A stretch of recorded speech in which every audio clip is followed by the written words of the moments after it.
bawat lessons po natin mga kapatid is 100 lang po yan. Yan po ay para sa bond paper, sa pagpapaprint po.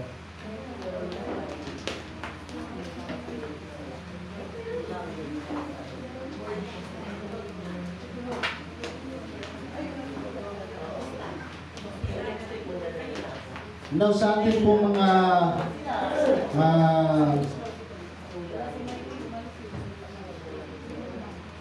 susunod na mga teachers ay ang ating pong allotted time sa Sunday School is 1 hour. Kaya mag-adjust po tayo ngayon sa ating pong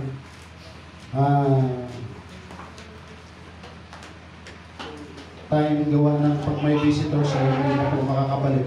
Kung matatapos tayo ng 1:00 or 12:30 dahil yung iba ay walang baon, hindi nakapag-almusal, so gutom. Ngayon po sa ating worship leader, ang magiging gagawin natin ay isa na lang. And then yung ating pong testimony ay isa na lang po. Amen. Yun po ang gagawin natin pag-adjust. Gawa ng mahirapan po tayo mag-adjust sa Sunday School sapagkat napakaganda po nung mga topic natin dito. Praise the Lord. Para ma-inform na rin po yung iba nating mga kapatiran. Ang ating pong anniversary ay last Sunday ng April 7. At ang ating pong speaker, ang ating pong new elected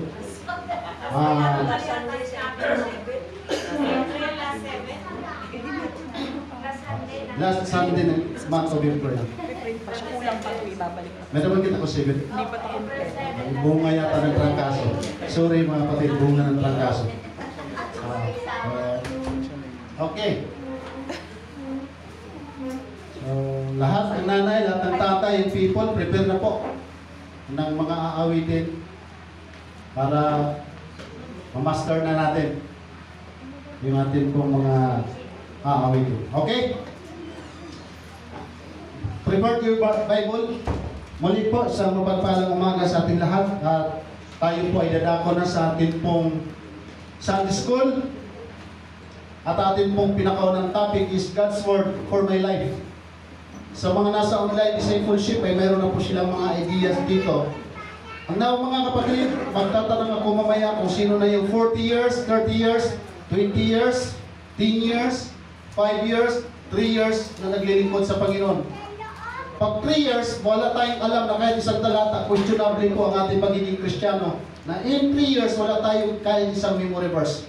So magtatanong po ako isa-isa mamaya, and be prepared kung mayroon ba talaga tayong natutunan. Sinasabing naglilibil up tayo. Hindi po pwede dito, habang tumatanda tayo, paurong yung ating pagiging Kristiyano. Magiging mas lalong seryoso po tayo mga kapatid sa tulong po ng ating pong Panginoon. At sa makakasagot, baka may reward kay Sister Judeline. Amen. Praise the Lord. So tayo po muna yung manalangin. Ama naming Diyos, tulungan niyo po kami sa aming pong pag-aaral na siyang karunungan mo, ang kalooban mo, ang siyang mangyari sa aming kalagitnaan. Panginoon, and we pray na sa pag-aaral namin ito ay lalo pa kami mag-i-equip in knowledge, in wisdom. Pagpalain pa po ang lahat ng kapatiran na papunta sa lugar na ito. Tulungan niyo po ako. In Jesus' name. Amen. God's Word for my life, for your life, for our life. Accelerated Bible Curriculum. Pag natapos natin ito mga kapatid, para na rin tayo nag-graduate ng isang kurso sa college. First year, second year, third year, fourth year. So pag natapos natin ito lahat, hindi ka na basta-basta isang mananampalataya lang.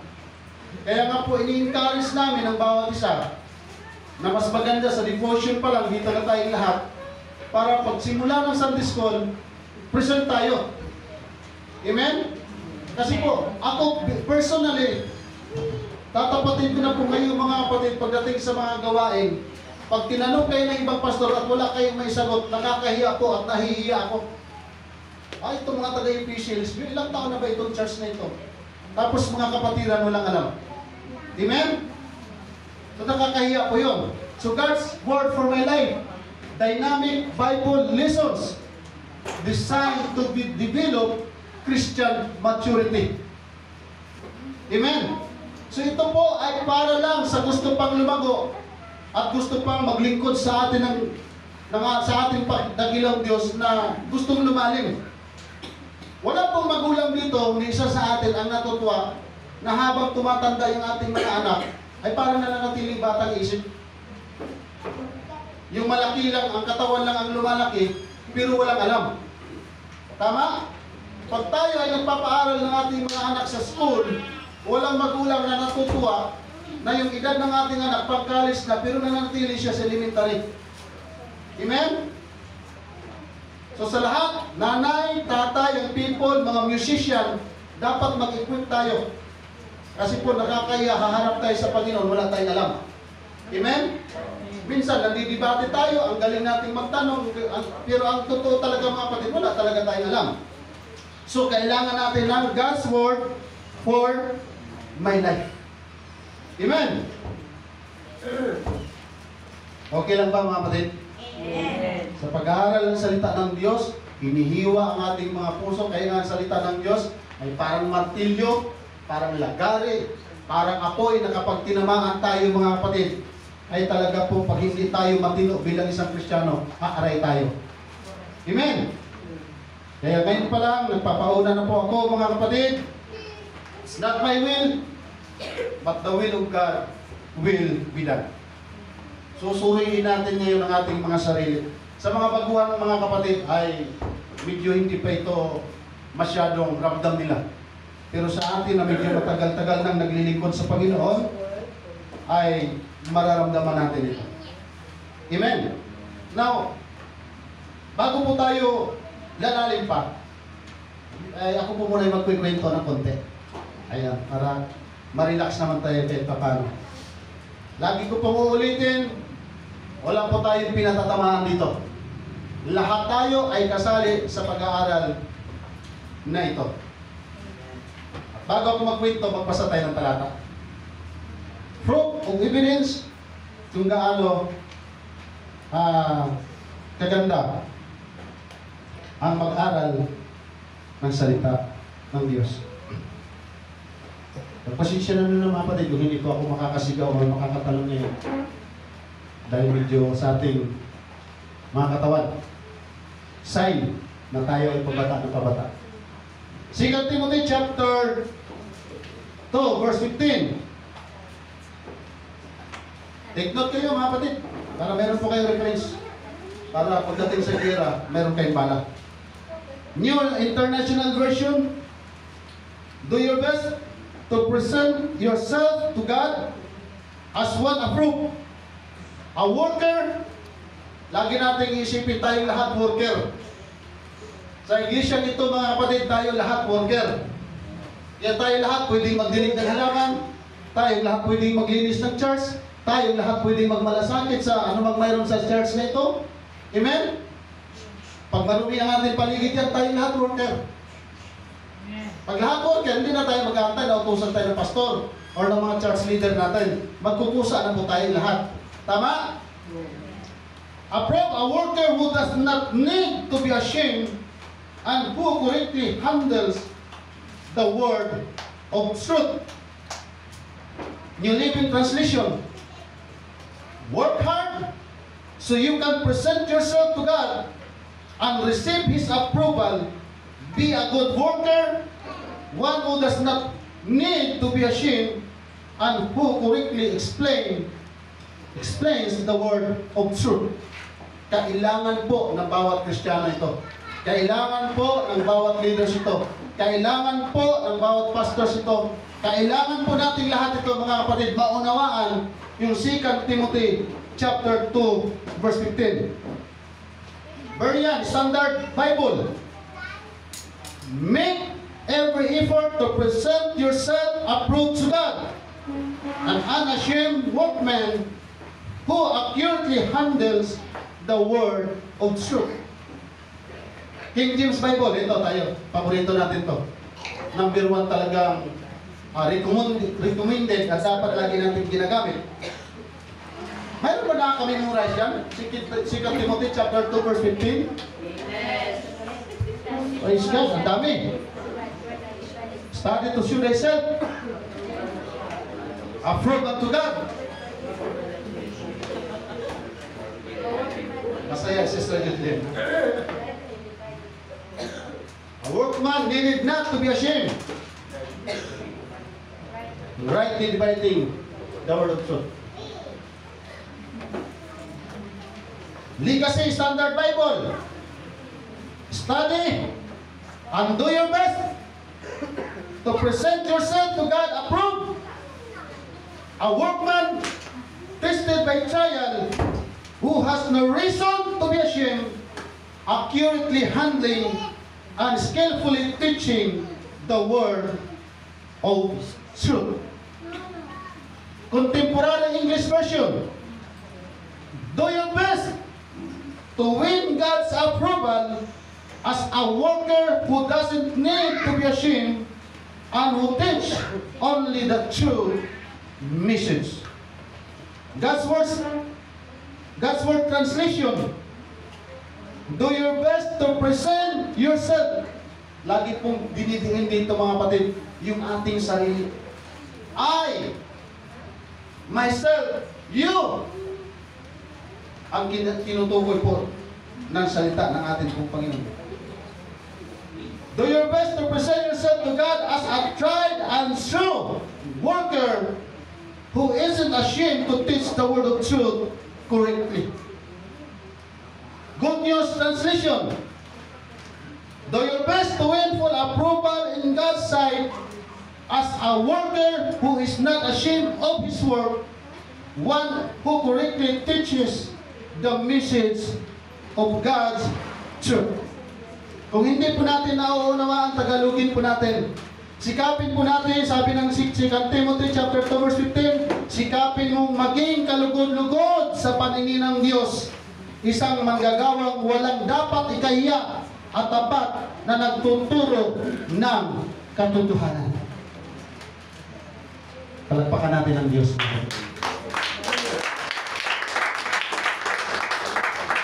Hallelujah. Now, may isang kwento tungkol sa isang tao na nakabili ng lupa. At medyo mahal po yung lupa na kanyang nabili.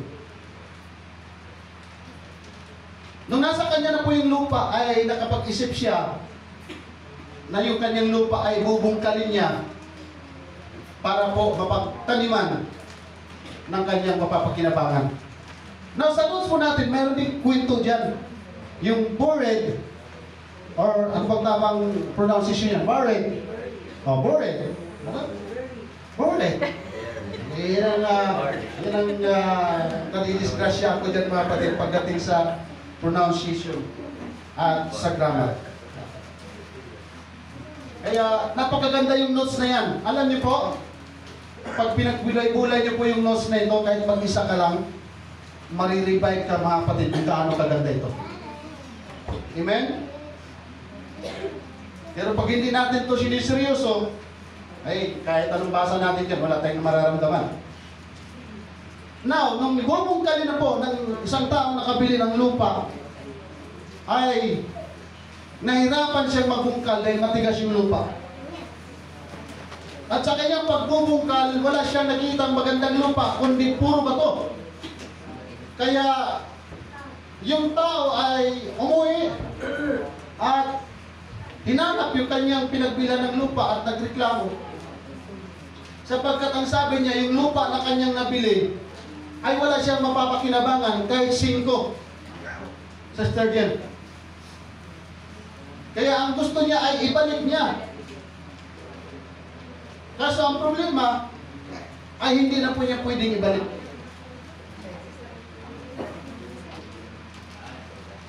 So wala siyang magawa. Nag-isip siya na nag-isip kung paano niya mapapakinabangan ang lupa. Hanggang mayroon siyang kaibigan na pinagsabihan ng kanyang problema at sinamahan siya para makita yung lupa niya. So pagpunta niya doon sa lupa na kanyang nabili, ang nakita po ay mga dawat at mga bato. Kaya sabi niya, o sa salitang atin pa, kung siya man ay kumpare niya, tingnan mo pa rin. hindi ka magiging masaya sa lupa na yan pare. Kaya puro batuhan at wala kang mapapakinabangan. Now, yung kanyang kaibigan po ay nakakita ng kapirasong bato, Sister Mariel. At nung tinignan niya, ang sabi niya sa kanyang kaibigan, pare, hindi mo ba alam na yung lupa mong ito ay siyang magbibigay sa iyo ng kayamanan at ikaw ang magiging pinakamayamang tao? Nagulat siya. Paano ako yayaman dyan? Eh, puro bato nga eh. Pagdigas yung lupa, puro bato. Ang sabi niya sa kanyang kaibigan, hindi mo ba alam na yung mga bato sa lupa mo ay may mahalagang presyo? Ang mga kapatid na naman yung pinapagarinig niyo po ako. Amen. Sabi niya, hindi mo ba alam na yung lupa, yung bato sa lupa mo ay mga mamahaling halaga ng bato? Kaya ikaw ang magiging pinakamayaman. Kasi ganun ba? Oo. Hindi mo kasi na alam kung yung batong na yan ay mahalaga. Yung bato na yan ay mamahalin. Kasi ang nasa isip mo, wala kang pakinabang sa lupa mo, pero hindi mo alam na yung bato pala mamahalin. Ganito po ang salita ng Diyos. Sinong may Bible? Sinong bumili ng Bible? Magkano ang Bible, mga kapatid? Medyo mahal. Pag hindi natin nauunawaan ang nilalaman nito, masasabi natin na walang pakinabang at wala tayong pagpakinabangin ito. Pero pag nakita natin ang kahalagahan ng bawat talata na kahalintulad ng maraming bato, ikaw na ang pinakamayamang Kristiyano, hindi sa pira, kundi sa Espiritu, sa salita ng ating pong Panginoon, mga kapatid. Amen? Kaya ang Bible, huwag natin isipin na wala tayong pakinabang yan at hindi ito mahalaga. Number one, mahalaga po ang Bible sa buhay natin. Amen? Amen. God's word for my life. Salita ng Diyos sa ating buhay. Mensahe ng Diyos para sa ating buhay sa bawat isa sa atin. Kaloob ng Diyos, nirigalo ng Diyos para sa atin po. Amen. So ang salita ng Diyos, ang Bible, hindi lamang para sa pastor. Mga kapatid, ini-encourage ko po kayo, kung mayroon po kayong mga Bible sa inyong mga cellphone, much better pa rin na bumili talaga kayo ng Bible na nabubuklat ng kamay natin. Amen? Amen. Diyan niyo po mauunawaan kung bakit kailangan natin ng Bible. Praise God! So sa umaga nito, ay atin pong pag-aaralan yung mga sumulat ng Bible. Sino ang mga sumulat? Paano nila sinulat? At saan nila sinulat? Pwede pong may lahat tayo, mga kapatid. Matagal na tayo Kristiyano eh. Sino ng 40 years? 30 years? 20 years? Huwag kayo may mataas na kamay. The truth shall set us free. 3 years, 5 years. 8 years. Sino ang sumulat ng Bible? 40, ano po? 40 others. 40 authors? 37? 7? Parang...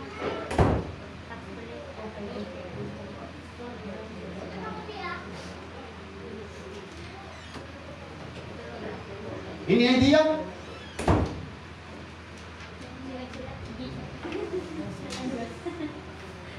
Sige.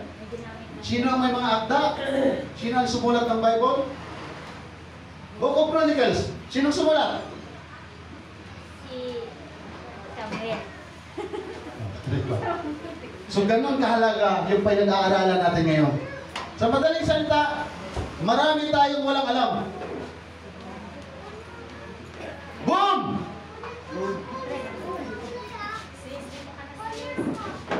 Kaya po, hinahinay tayo sa pagkikipagdebate. Hinahinay po tayo, mga kapatid. Yan yung sinasabi natin, hindi tayo judgmental. At hindi po tayo pwedeng maging judgmental. Dahil tayong lahat po ay marami pang hindi alam. Book of Chronicles na, hindi natin alam kung sinong writer. Sino yung sumagot? Pastor? May 100 ka sa akin. Ayan, mamaya. Ganito yung 100. Hindi ko nadala yun. Ngayon pala si Pastor. O di ba ngayon lang natin alam si Isra pala sumulat? So ang Biblia po ay sinulat ng maraming akda. Tama yung sinabi si Sister Mariel, marami yung sumulat sa loob ng mahabang panahon. So ang Biblia po ay sinulat noong una ng mga propeta, ng mga apostol, mga pastor, mga eskriba na pinili ng Diyos upang isulat ang kanyang mga salita. So sa lumang tipan, number 1 po, sino sumulat ng 5 books? Moses. Moses. Kaya magtanong tayo. Yung 3 years pababa, huwag na yun. Yung 3 years pataas. Taas ang kamay, 3 years pataas. Walang tumakas. Ay, ano tumaas na kapatid? Ayun yung sinasabi natin, pag hindi talaga tayo seryoso sa pag-aaral at pakikinig ng salita ng Diyos, parang ang kamay natin, parang umiksi, parang gumanyan. Amen? Pero hindi naman tayo namamahiya dito, mga kapatid. Hindi po tayo pwedeng mamahiya dito at walang pwedeng ipapahiya dito. Ang dapat dito sa atin, maluwalhati ang Diyos. Amen? Ibig sabihin, tayo lahat may pagkukulang. Amen. Kaya huwag po natin sayangin yung salita ng Diyos na mula sa langit, nakarating ng Amerika, nakarating ng Hong Kong, nakarating ng Pilipinas, tapos halagang 100 pang print, pambayad, pinagkain pa natin mga kapatid, matututo tayo dito. Amen? Sabi mo sa iyong katabi, pag bumili ka niyan, sabi mo, pag bumili ka niyan, ikaw rin ang makikinabang. Pag ikaw ay nagtanim, ikaw rin ang aani. Sino magpapala? Ang Diyos, mga kapatid. Palagpakan natin ang ating pong Panginoon. Praise God. Hindi po biro mga teacher niyo dito. Libreng-libre mga kapatid. Sa school, mag-aaral kayo, magkano binabayad kamamahal? Mauubos yung kapal ng tuhod natin sa kapipipray para may pambayad tayo sa tuition fee. Ito lang, 100 at oras sa araw lang ng linggo. Sabihin mo sa iyong katabi, Kristiyano tayo. Walang Kristiyanong tamad manalangin. Walang Kristiyanong tamad magbasa ng Biblia. Walang Kristiyanong... Naku po. Sorry for the word, naku po. Dapat walang Kristiyanong tamad para sa salita ng ating dakilang Diyos. Kahit busy tayo, kahit nagtrabaho tayo, mayroon talagang oras na ibinigay ng Diyos para sa kanyang kaluwalhatian. At yung oras na yun, mga kapatid, ay pahalagahan natin. Sino sumulat ng Book of Isaiah? Isaiah. Yes, God. Ang bilis talaga makasagot pag yung alam mga kapatid. Amen? Hallelujah. So, ang aklat ng lumang tipan, kaya natin hinimay-himay, is God's word for my life. Malalaman natin mamaya, mga kapatid, na yung bang ating pagbabasa ng Biblia tama. Hallelujah. So, meron po ba nakakaalam kung kailan na isulat ang lumang tipan? 1,200 years or 2,000 years BCE na isulat po ang lumang tipan. Pag sinabing BCE, alam niyo po ba kung anong ibig sabihin ng BCE? Before Christ era. Oh. Bago nagkatawang tao ang ating Panginoong Jesucristo, yung lumang tipan ay 2,000 taon nang naisulat. So gano'n na po siya katagal. Ang bagong tipan naman ay naisulat circa 100 CE. Iyon po ang pagkasulat ng bagong tipan. Anong aklat sinulat ni King David? Wow. Marami na sila nakasagot. Hallelujah. Sino sumulat ng aklat ng Lamentations? Jeremiah. Wow, parami na lang parami. Mukhang mautubos. Aklat ni Daniel. Si Daniel. Book of Revelation. Si John. Diyan Gabriel. 1 John, 2 John, 3 John. Sino sumulat? John Ay, yung Book of John. Si John the Baptist. Yung gospel. Yan mo si Sabet. Si John pa rin. Di bilang. Ah, John. Opo. Kasi hindi ko lang rin. Wala na isulat si John the Baptist. Pero maganda kasi yung kasaysayan nila. Yung Marami kasi gospel. John eh. Oo. Tapos may John pa na. So, praise God. Palagpakan natin ang ating dakilang Diyos. Marami nang medyo nakaluwag-luwag na sa puso, mga kapatid. Okay. Anong ginamit nila sa Lumang Tipan? Ano pong ginamit nila ng mga nagsusulat ng Biblia para maisulat? Papyrus. Tama? Sinulat ito sa isang papyrus, isang uri ng papel na gawa sa halaman. Ang tanong, mga kapatid, gaano karaming halaman ang sinulatan? Kasi ang Bible,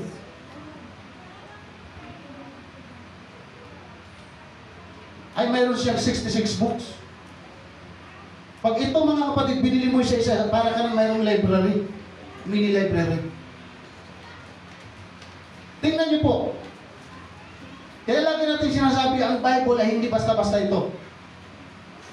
Hindi siya pwedeng minusin ng kahit anong klaseng Bible, kahit anong klaseng babasahin ang itapat dito, mga kapatid. Mangingibabaw at mangingibabaw ang Bible. Ilang pirasong dahon ang ginamit sa pagsusulat? Sa panahon ba nila may tinta na? May gulpi na ba? Wala. Kaya doon pa lang mag-isip na kayo, mga kapatid. Kung itong Bible ay hindi totoo at gawa-gawa lang ng tao, magbilang na kayo ng papel na sinusulatan bawat litra ng mga nakasulat dito. Simple yun. Magsulat ka nga lang sa isang notebook, dalawa kabilaan, mangangawit na yung kamay mo.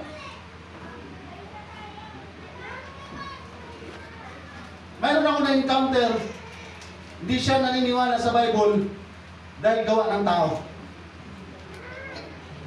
Tayo humahanga sa mga direktor, tayo humahanga sa mga writer ng telenovela, tayo humahanga sa mga writer ng yung mga pocket books ba yun?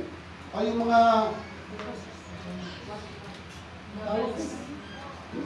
nabibili dati sa ano na, yung mga pocket book. Oh. Mayroong mga nagbabasa niya, lalo na pagbigo sa pag-ibig.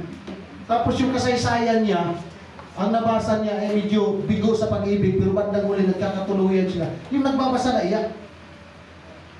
Naiyak siya dahil sa binasa niya, dahil na-touch yung heart niya, pero walang nabago sa buhay niya. Pero kahit gaano ka masamang tao, mga kapatid, pag araw-araw siya nakakakinig ng salita ng Diyos at nakakabasa ng salita ng Diyos, hindi lamang na-touch ang heart niya, kundi magbabago ang buhay niya. Amen? Ibig sabihin, mayroong kapangyarihan ang salita ng Diyos. Amen? Dahil hindi po biro. Si Moses, anong ginamit pagsulat?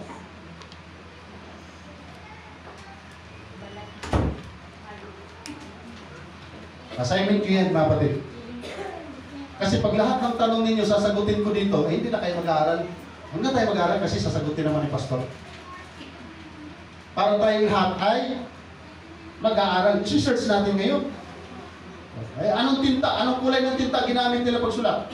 Pula, blue, itim, violet? Assignment nyo pa rin yun. Mayroon naman tayong mga tools ngayon na pwede tayo mag-search para madali po natin mahanap ang sagot. Amen? So sila po, ang mga sa Lumang Tipan, ang ginagamit po nila ng pinakatinta ay mga dagta ng halaman. So gaano kahirap yun? Wala pang ballpen sa kanila eh. Kailan ba na-invento ang ballpen? Ang dami natin walang alam. Dapat lang talaga na, Sister Chat, salamat sa ating pong Panginoon na dinala natin dito, hindi lamang sa online. Kasi ang daming magmarunong, hindi tayo pwede magmamarunong mga kapatid, wala pala tayong alam. Amen? Eh napakabuti ng Diyos. Hindi po hahayaan ng Diyos na tayong lahat po ay mapapahiya. Okay. Sa bagong tipan ay ang mga sumulat, ang mga apostol, at ang mga eskriba. Sinasabi ng banal na kasulatan. Mga kapatid, alam niyo ba kung anong ibig sabihin ng eskriba?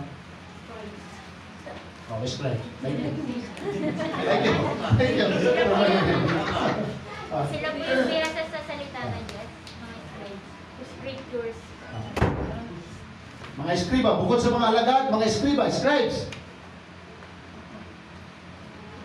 Ang katapat niyan ay mga sekretary. Diba yung mga sekretary, mabilis magsulat ng mga minutes yan. Ay ito po mga kapatid ang hiwaga ng Bible. Wala silang sulat na papel na ginayahan. At napaka-imposible sa isang tao na kapag kaharap mo ang isang tao mula umaga hanggang hapon, lahat ng sinabi niya may record mo. Tama? Napaka-imposible na pag ang tao, kaharap mo, kausap mo siya mula umaga hanggang hapon, lahat ng sinabi niya, maisulat mo. Kaya tingnan niyo po mga kapatid, sa Book of Chronicles pa lang, yung dalawang books na yan, pag yan ay binasa mo, hiiwan ko lang kung hindi ka aabutin ng antok. Pero tingnan niyo po yung pagkabaybay ng mga pangalan ng mga tao dyan. Amen?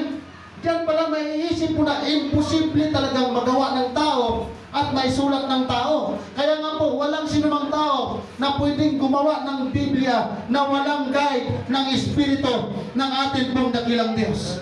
Kahit ang mga propeta, kahit ang mga apostles, kahit ang mga eskriba, kung sila po ay hindi guided ng Espiritu ng Diyos, kahit na isa sa kanila ay walang maisusulat na tama. Pero dahil sa kapangyarihan ng Diyos, pansinin natin ang Biblia mga kapatid, from Genesis to Revelation, walang mali kahit isa. Ang tao lang ang nagsasabi, may mali sa Biblia. Amen? Kaya pag mayroon tayong tao na kaharap na magsasabi, mali ang Biblia, ibig sabihin, mas marunong pa siya sa Diyos. Tama? Di ba, ang Biblia, mali siya, tama? Hindi sabi naman, may tama ka. Amen? So yung Biblia, mayroon man tayong hindi nauunawaan dyan, ay huwag na natin gawing doktrina. Kumonsulta tayo sa nakakaunawa. Kaya nga po nagkakaproblema tayo, isang Biblia lang, isang Diyos lang yung pinanggalingan ng salita. Pero bakit nagkaiba-iba yung ating pananampalataya? Kasi ang tao ang nagbigay ng kanyang translation. Amen? Kaya pag ang Biblia, binago natin at nilagyan natin ng doktrina at magtatayo ng religion, at tama na tayo. Kaya lahat ng encounter natin, makadibati natin, kasi sila tama din. Mali po. Hindi tayo pwede mga tao ang magbigay ng doktrina, kundi ang doktrina ay nagmumula sa Diyos. God's word for my life. Alam niyo ba kung ano ang doktrina ng Diyos? Alam niyo mga kapatid? Kaya niyo bang panindigan ang doktrina natin? Sigurado kayo? Paano kung makaharap kayo ng Catholic faith defender? Anong religion ang nagkaroon ng Bible? Bakit pa ako palakad-lakad? Hindi mo na ako nagpipress mga kapit. Dapat dito lang ako. Sorry po. Anong religion? Anong religion? Na nagkaroon ng, sila ang pinakaunang nagkaroon ng Bible. Sino yung nakasagot? May 100 ka. Sa receiver. Pero yun yung mga kapatid. Ha? Pag naka-encounter tayo ngayon, oh, kami ang totoo kasi kami ang unang may Bible.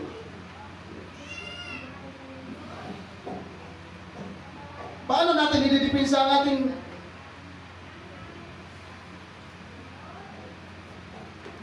paano natin ididipinsa ang UPC? O kayo UPC, saan kayo kumuha ng Bible? Saan nagaling yung Bible ninyo?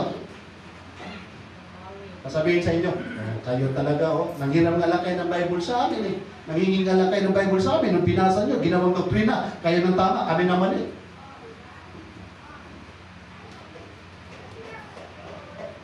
Kaya mahalaga na mayroong Bible. God's word for my life. Naintindihan ba talaga natin ang salita ng Diyos sa buhay natin?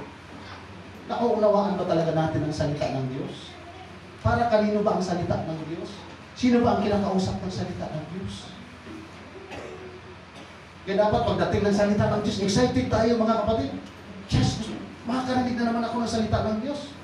Hindi yung pagdating ng linggo, ano ba yan? Linggo na naman. Tapos pag hindi tayo nakasipa, paparinigan tayo ni pastor. Yung mga kapatid. Diyos na nakakaalam sa atin. Amen? Amen. Papayag ba kayo? 10 taon na tayo, wala tayong natutunan sa harapan ng Panginoon? Okay lang yun sa inyo mga kapatid?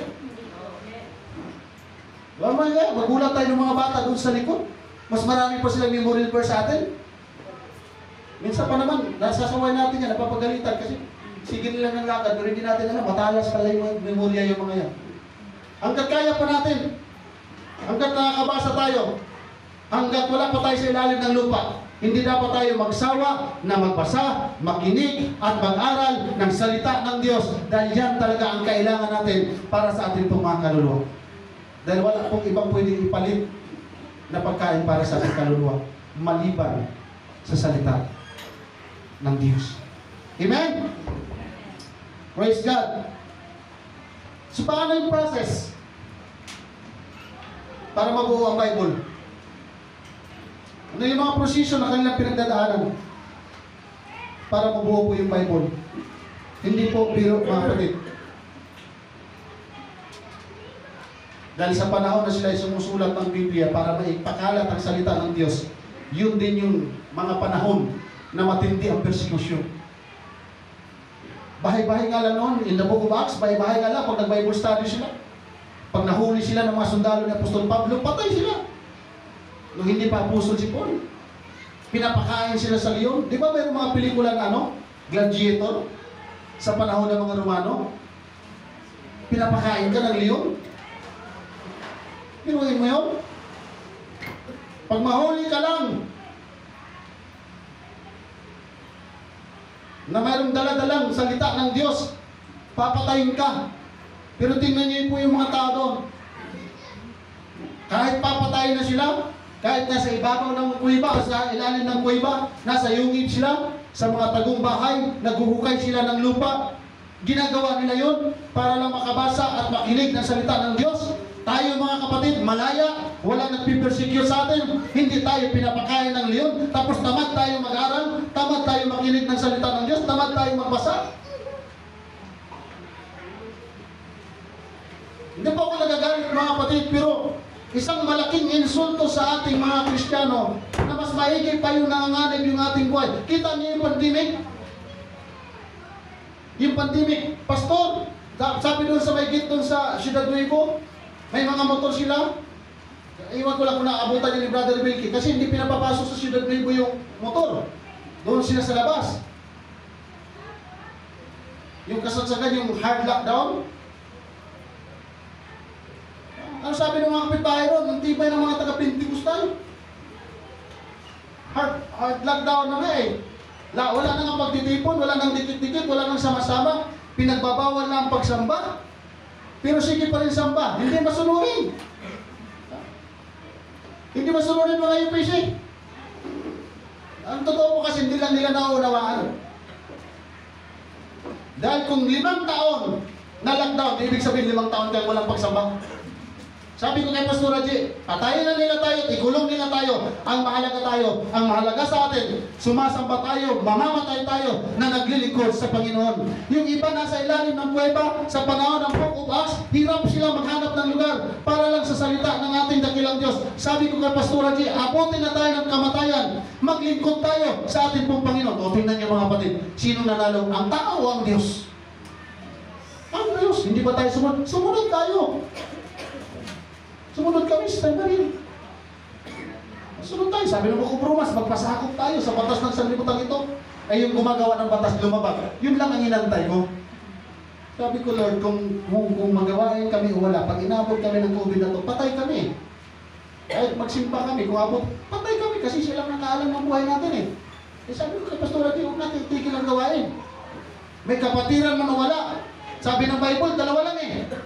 Dalawa, nandun ang presensya ng Diyos. Tayo ito mga kapatid, napakarami natin. Kaya kasama natin ang ating dakilang Diyos. At nawa, nakikita ng Diyos sa umagang ito na yung mga puso natin ay handa talaga tayo magpuri, maglingkod, at makinig ng kanyang mga salita at mag-aral ng kanyang mga salita.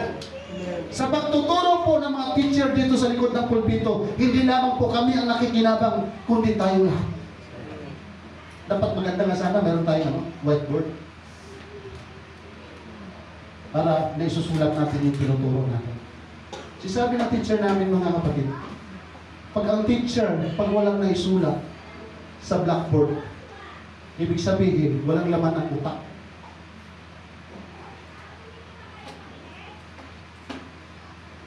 Lahat ng teacher, masabi, praise the Lord. Pagkitaas ng kamay ng lahat ng teacher dito, nag-aaral ng teacher. Parang ang iksi ng taas niyo, okay, maya, pag wala kayong teacher, kayo mga kapatid.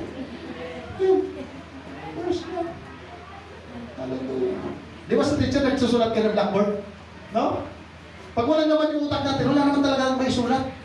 Pero yung iba, punong-punong na yung blackboard, nagbura pa, sulat pa rin. Okay lang ba sa inyo mga kapatid, nagtuturo kami, wala kami may turo? Pastor, alis ka na dyan, ako na magtuturo. Amen?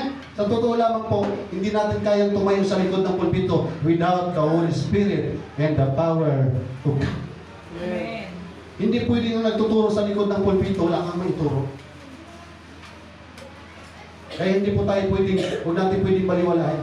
Kaya pag inasahin po namin kayo, mga kapatid, pakiusap po, pag sa likod ng pulpito, pag tumayo kayo, kahit devotion, makita man lang namin sa inyo na mayroon kayo sacrifice. Huwag niyo pong minusin ang devotion. Fasting, prayer, meditating for the Word of God. Amen?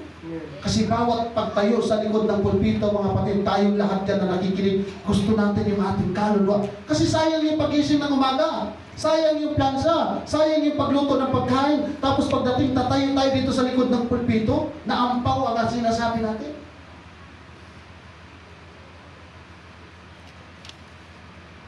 Okay ba yun mga kapatid? Palagpakan natin ang ating dakilang Diyos.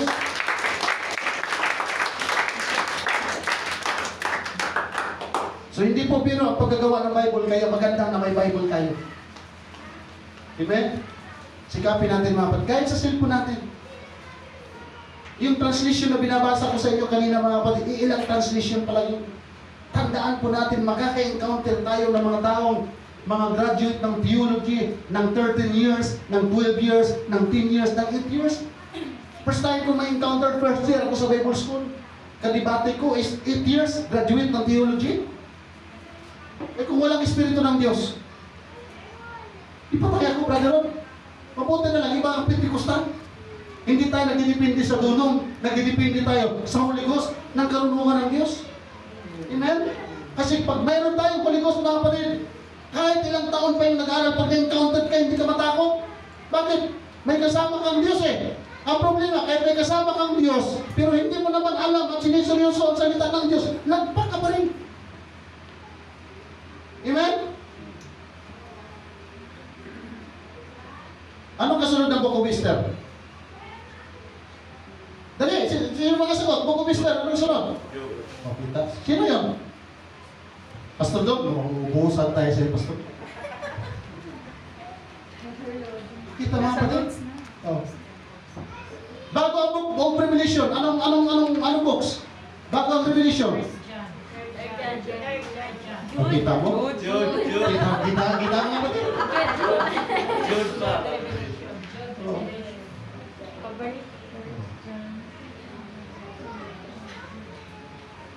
Mabuti na lang, mabuti talaga ang Diyos eh. Pagdating sa langit, o sige, makapasok sa langit, yung Makamino Rivers nagsampo, yung from Genesis to Revelation, nanguray sa papalikan. Okay lang sana kung gano'n eh. Yung problema kita mo, Book of Revelation, 1 John, 2 John na nga, hindi nga natin alam eh. So mag-aaral tayong lahat. Tama? Amen. Kaya sa susunod na mga linggo, huwag niyo pong minusin ang mga teacher na nakatayo sa likod ng pulpito. Pag ganyan-ganyan lang po yung mga yan, pero may alam yan mga kapatid. Amen? Kaya tayo nakikinig, wala tayong ibang gagawin. Magdala ng notebook, magdala ng ballpen, mas maganda. Mayroon tayo nito. Because God's word for my life is the very important word. Amen. Kaya pagdating sa sunod na linggo, pag alam mo na maglilinggo na, dapat excited na tayo, lahat nakaprepare na. Dahil wala tayong ibang gagawin, kundi makinig ng salita ng Diyos from devotion, from Sunday school, and then the preaching of God. Amen? Pagdating sa pangangaral ng salita ng Diyos. Para pagdating sa mga labanan, sa gawain ng nanay, sa gawain ng tatay, sa gawain ng iyo, ay may panlaban tayo. Praise God. Alam niyo ba kabato yung sila? Pag sasali ang UPC na eh? O yung mga taga-UPC na eh, kang kinakabahan. Praise God. Kaya nagpipray tayo ng ibang mga palit magagawa. Dahil kung mayroon lang ibang mga kasama doon kay Pastora J magigitara, musician doon, hindi na ako sasama doon kasi naputol dito yung training ng mga young people. Yung pulpit ministry. Saka yung sa preaching. Nakakatuwa. Champion sa preaching, UPC Hillsview, UPC Malaini. Champion sa ganito, puro dito. Ayun yung mga champion mga pati. Bago man lang kami tabunan ng lupa, eh mayroong mag-champion. Adi, mayroon yata nag-champion dito sa Dama. Sino mayroon sa Dama? Sa Dam? O, sa Dam? Mas maganda champion sa Bible. Yung pagdating ng mga gawain, sino yung lalaban sa preaching? Kasali ba yung UPC Hillsview?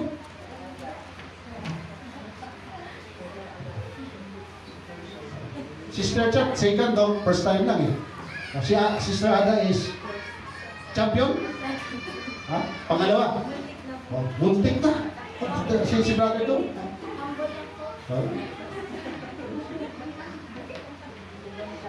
Yung pag alam nilang sasali yung UPC Hillsview, magpapasting sila ng 10 days. Pero yung Hillsview naman, nagpe-prepare din pala. Ilang araw din pinagpasting yan. Amen? Ano po, pagdating sa God's word for my life, dapat tayo mga Kristiyano ay hindi napapahiya. Kasi lagi tayong nag-claim, tayo ang number 1 totoo. Amen? May natutunan ba kayo mga kapatid? So mag-memorize na tayo ng Bible ha? Para yung Book of Revelation, sigurado tayo na Jude talaga. Jude ba yun? Ang mahirap pa naman yung magtanong ka tapos sagutin ka ng patanong, no? Ano yung aklat na sinulat ni King Solomon? Ecclesiastes ba yung pastor? Dapat, ano talaga? Sigurado. Amen. Praise God. Palakpakan natin ang ating Diyos. Hallelujah. Praise God. Si Ezekiel mga kapatid. Si Prophet Ezekiel. Saan niya naisulat? O saan niya sinulat?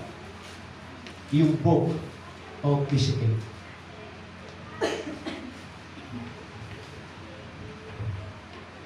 Brother Dog, hi brother Jess, malaki pa ba pundo ng tatay? Malaki pa?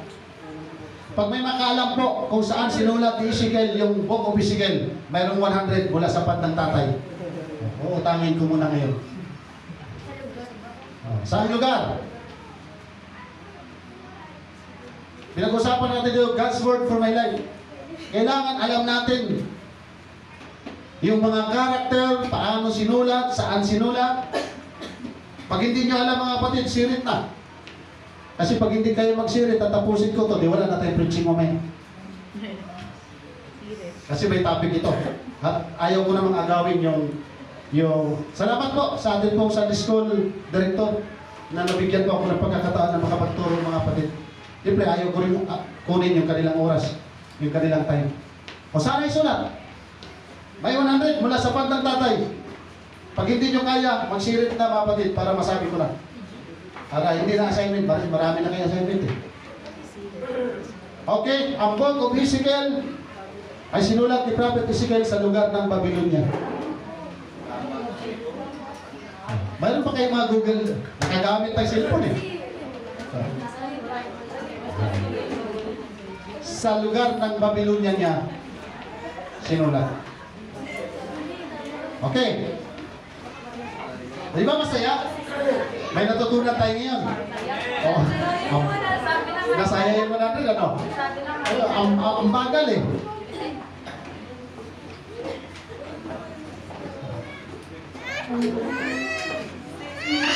Bukod sa profession,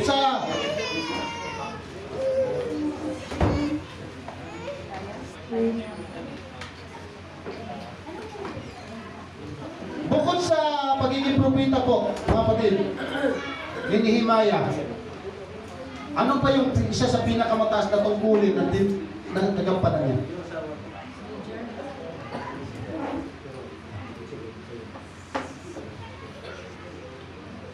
Si Prophet Nehemiah ay naging gobernador. Saang lugar? Ito ngayon ang tanong. Saang lugar siya naging gobernador at naisulat ang Book of Nehemiah? Mayroon kayong 100 mula sa pag ng nanay.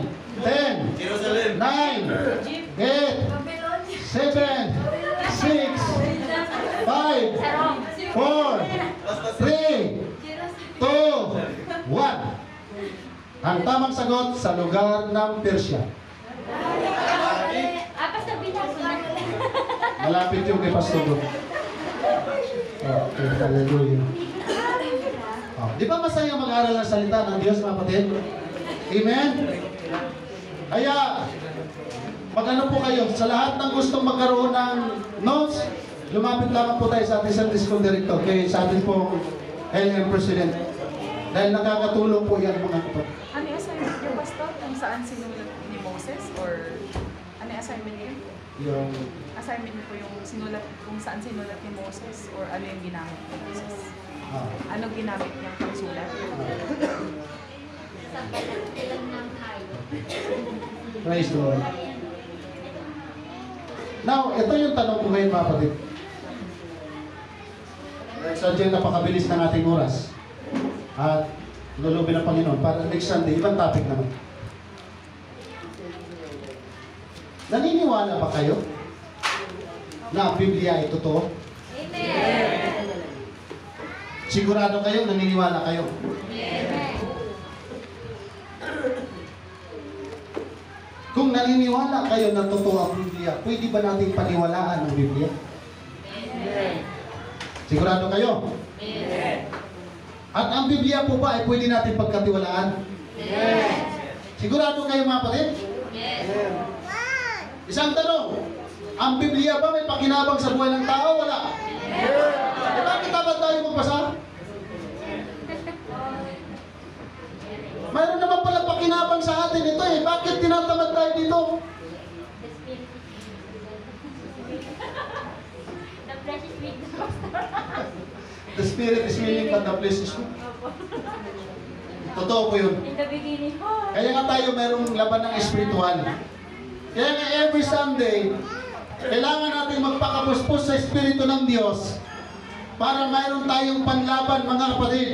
Amen? Ang totoong Kristiyano dapat hindi masaya kung hindi ka nakakapagbabasa ng Bible sa loob ng isang araw. Amen?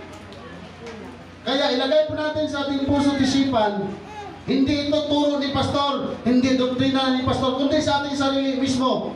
Alamin natin kung totoo ba tayong Kristiyano.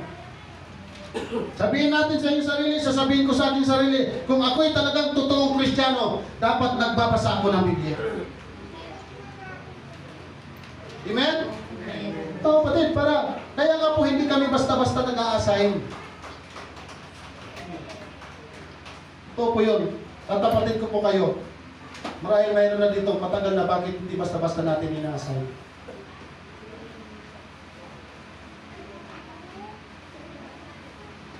Ang Diyos ang nakakalam kung ano tayo, mga kapatid. Pero bakit hindi kami basta-basta nag-a-assign? Kasi mahirap po mag-assign sa inyo, tapos pag tayo natin dito, wala tayong ibang sasabihin, praise the Lord, hallelujah, amen, praise the Lord, hallelujah, amen, praise the Lord, hallelujah, amen.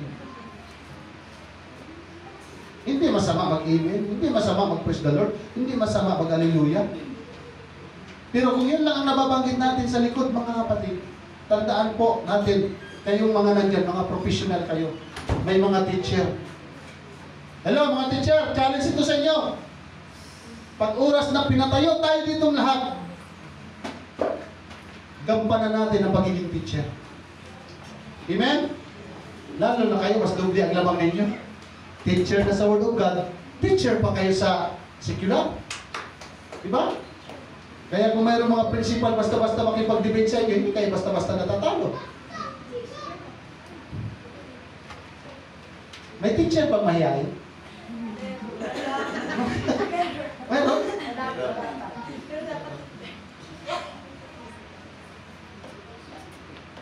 Pwede ba natin sabay-sabay sigaw mga kapatid? Pentikostal ako!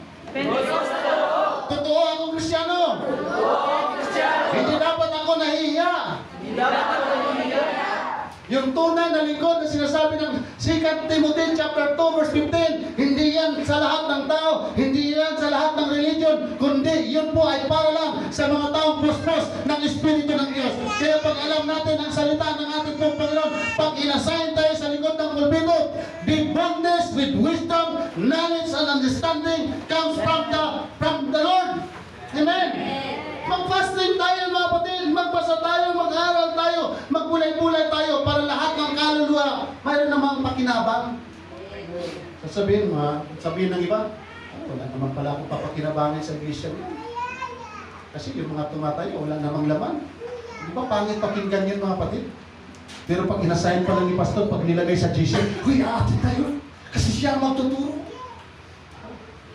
Yung tinabaga yung pininto ko sa inyo noon, nagbasa lang ng talata ng Biblia, nagkanda iyak lang, nagbasa lang. Mga kapatid, di naman masama magpatawa, pero hindi naman natin yung kingkoy dito. Amen? Hindi pwedeng malip up ang sarili natin dito, kundi ang Diyos lang. Sa lahat ng pagkakataon, dapat ang Diyos ang maluwalhati. Amen. Kaya yung sinasabi ng Biblia, hindi sa lahat ng panahon puro gatas, kundi buto-buto naman ang kailangan natin. Para tayo ay magsusumikap, magtutumibay. Kasi po, ang Biblia pala, may pakinabang tayo eh. Ang Biblia pala, totoong salita ng Diyos. Ang Biblia pala ay mayroong nakakatulong sa ating pong mga naglilingkod sa Kanya, pero hindi natin binabasa. Minsan, naaalay kabukan. Cellphone na nga lang, dala-dala natin kahit saan, kahit sa bus, pwede naman tayong magbasa, kahit na isang chapter. Okay. Tanong ko ulit, sino nakabasa? Bukod sa nakabasa na ng Genesis to Revelation. Nung nakaraan, nagtanong ako eh. Baka yung mga kapatid natin sa Amaya, tapos na nila. Kasi hanggang ngayon mga kapatid, yung pinasimulan dito na magbasa, from Genesis hanggang Revelation, hanggang ngayon tuloy-tuloy sila. Kayo, hanggang saan na? Ay, yari. Wala ka kasama.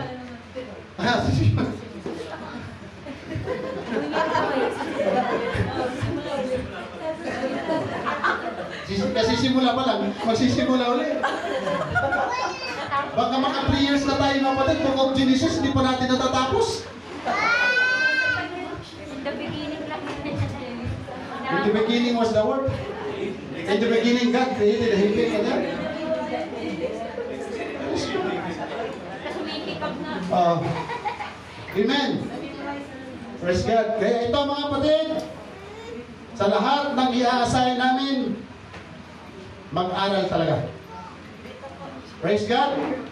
Wala kaming may bibigay na premyo, pero ang Diyos ang nagbibigay ng ito. Amen?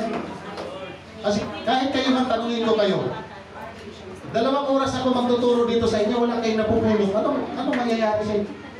Siyempre, mahiya naman kayo magsabi sa akin, Pastor, baka pwede tumigil ka na. Di ba, mahiya naman kayo. Kaya sabi ng 2 Timothy chapter 2, verse 15, ang mga lingkod ng Panginoon ay dapat talagang mag-equip, mag-aral tayo ng salita ng ating dakilang Diyos. Paano ba natin binabasa ang Biblia? Before we end. Ay, Pastor, ano eh? Pag nagbabasa ako ng Bible, ginaganyan ko. Lord, pag maituturo ko, yan ang babasahin ko. Kaya talaga ang kalooban mo sa akin. Yan talaga.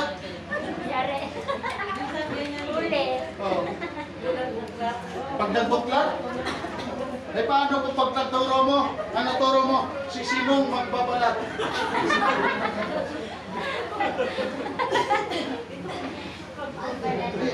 Sino yun si Simon?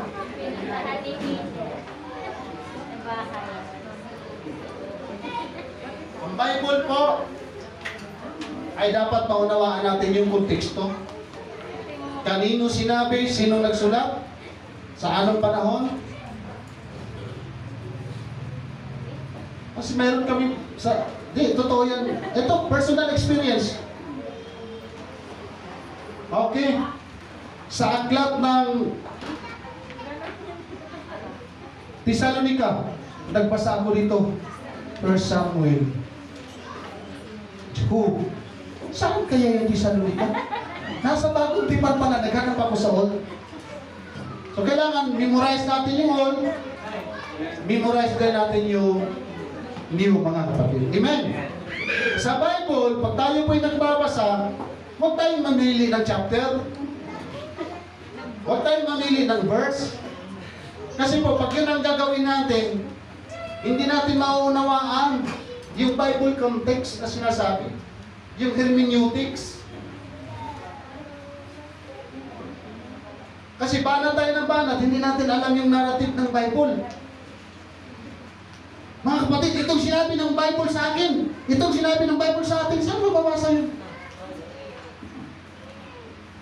Kailangan, pag binasa natin, kanino sinulat, para kanino, para ano, para saan? Sino yung writer? Sa pag-beginner po, ano muna yung basahin? Old or New Testament? Mas maganda, old na. Old. Pero ano naman yan, mga kapatid? Pero ito kasi tinuro sa amin. Oh, kasi mayroon kasi iba, ang gusto sa New, bago ang Old. Ang New Testament kasi is the shadow from Old Testament. Pag nauna tayo sa New, mahirapan tayong umunawa ng Bible kung bakit ito na isulat yung New.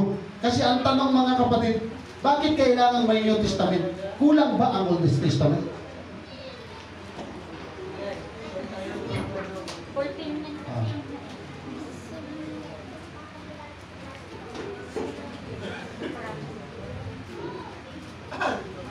Yun.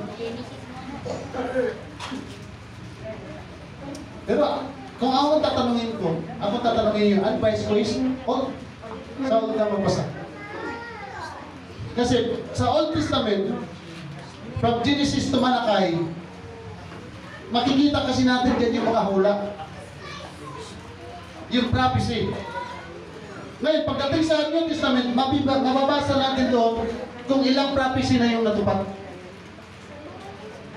Kaya ang inaantay lang natin prophecy, mga kapatid, yung sinasabi ng 1 Thessalonians at Book of Revelation. Halos nasa last chapter na tayo ng Book of Revelation. Pag natupad na yung mga propesya na yun, dito natin makikita kung gaano na lang itatagal ang mundo ito. Kasi po sa totoo lang, lagi natin sinasabi, malapit nang bumalik ang Panginoon. Yes, kasi sinasabi ng Biblia. Sinulat na ng Biblia yan. 2,000 years ago sinasabi, malapit nang bumalik ang Panginoon. Bakit laging sinasabi yan? Para tayo mga Kristiyano, laging maghanda. Kasi pag hindi sinasabi ng Biblia, ay sa ganitong taon pa naman babalik ang Panginoon. Kasi ito kasi yung mula. Ito yung sinabi. Eh tayo nga, na alam na natin ang katotohanan na walang nakakaalam kung kailan babalik ang Panginoon, pero lagi niya tayo pinaghahanda kasi walang nakakaalam sa pagbabalik niya. Minsan, kumpiyansa pa nga tayo, mga kapatid eh. Paano na yung mga tao hindi nakakaalam? Amen? Kaya ngayon, alam na natin na babalik ang Diyos, na siya lang ang nakakaalam, ang mundong ito ay huhukuman. Magpakaseryoso na tayo sa paglilingkod sa Diyos. Kasi po, ang hirap unawaan, God's word for my life, mayroon tayong salita ng Diyos, pinabasa natin ang salita ng Diyos, pero hindi natin nauunawaan ang sinasabi ng Diyos. Kasi po, pumapasok tayo ng simbahan, ang naisip natin, nasa labas. Hello? Ilang oras lang, mga kapatid, ang gawain natin. Yung iba po, maghapon sila, nakukulangan pa. Tayo, ilang oras lang, minsan nagmamadali pa tayo. Nakakaya sa atin pong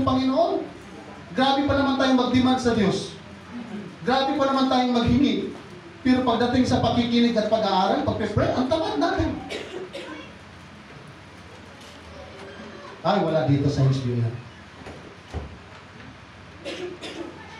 May tamad pa ba dito sa HBU? Lang na namin. Tayo lang nakakaalam ng mga kapatid at ang Diyos. To God be the glory. Huwag niyo pong minusin ang inyong mga Bible. Huwag niyo pong maliitin kung ano po ang inyong napapakinggan. Nakakatulong yan mga kapatid. Praise the Lord. Paano pala kung lahat tayo pastor? Tapos lahat tayo walang alam na salita ng Diyos? Paano tayo magpapastor? Ay, pastor, di ko naman pinangalap na pastor eh. Kaya nga, pastor, gusto ko sa music lang. Kaya nga, pastor, gusto ko sa upuan lang. Paano pag inassign kayo?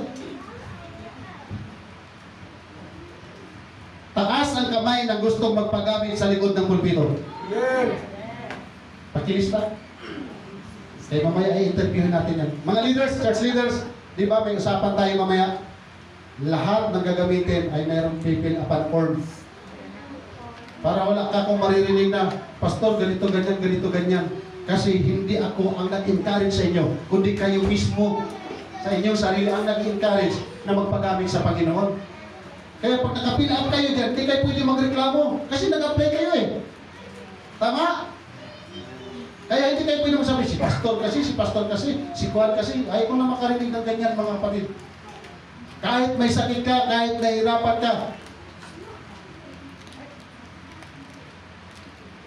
lista. Yung gusto magpagamit sa devotion.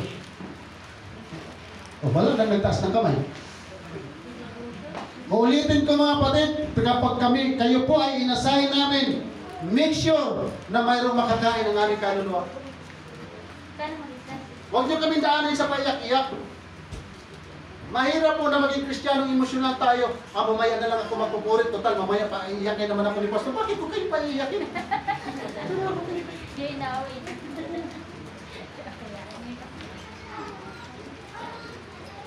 Amen? O yun. Devotion. Sulat ang pangalan. Mamaya interview. Si Brother Lucas, tumaas ng kamay ha. Ay, nakala ko si Brother. Ganyan, taas kamay mga kapatid. Yung talaga handa ka lang sumabak. Whole year yan, 2025. Buong taon. Yun. Devotion. Okay.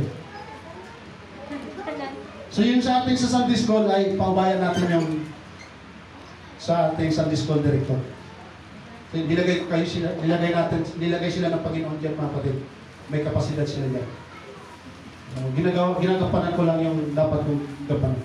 Okay. Sa music. Si Brother Lucas, sunod mo nakataas ang kamay yan. Sinasabi ng Panginoon. Kaya sabi ng Panginoon, kaya lahat ng nagtaas ng kamay, interview. Baka hindi natin alam, may maging propeta yan, maging pastor, di ba? Lakas ng loob eh. Ibig sabihin, siya nakakaunawa. Palapakan natin dakilang Diyos. Nakasulat na. Yung musician, yung may form sa Sunday School, prepare lahat ng musician. Patatayuin ko kayo sa likod ng pulpito. At ayaw ko makarinig na, Pastor, di kasi ako nakapag-fasting. Pastor, di kasi ako nakapag-aral. O ba sa school natin, halos 24 oras tayo nakababad sa internet, sa libro, sa mga libro, natin. Tapos pagdating sa Word of God, tamad tayo, ayaw natin. Ba nakakahiya tayo sa harapan ng Diyos, kapatid?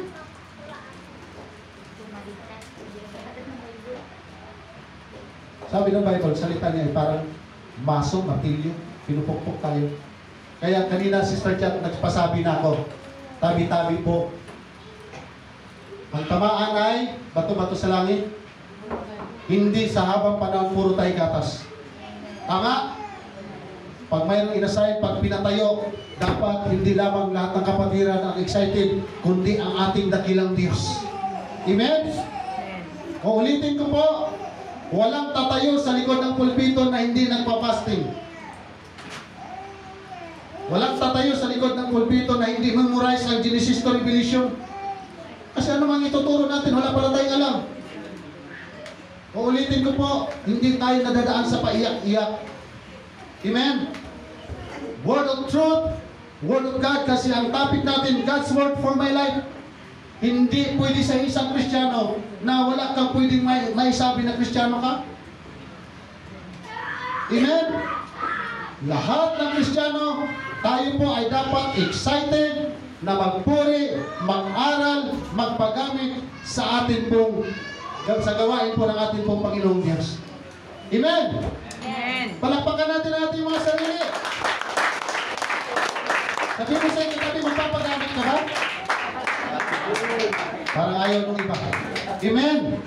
Lahat tayo worker, lahat tayo manggagawa, lahat tayo naglilingkod sa ating pong Panginoon. Iba't ibang office man ang ating pinangahawakan, iisang Diyos lang ang ating pong pinaglilingkuran at dapat kalugod-lugod po tayo sa harapan ng ating dakilang Diyos. Amen?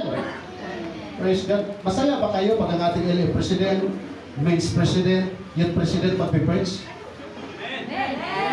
Praise God. Ay yung mga ating mga musician. Praise God. Tayo lahat.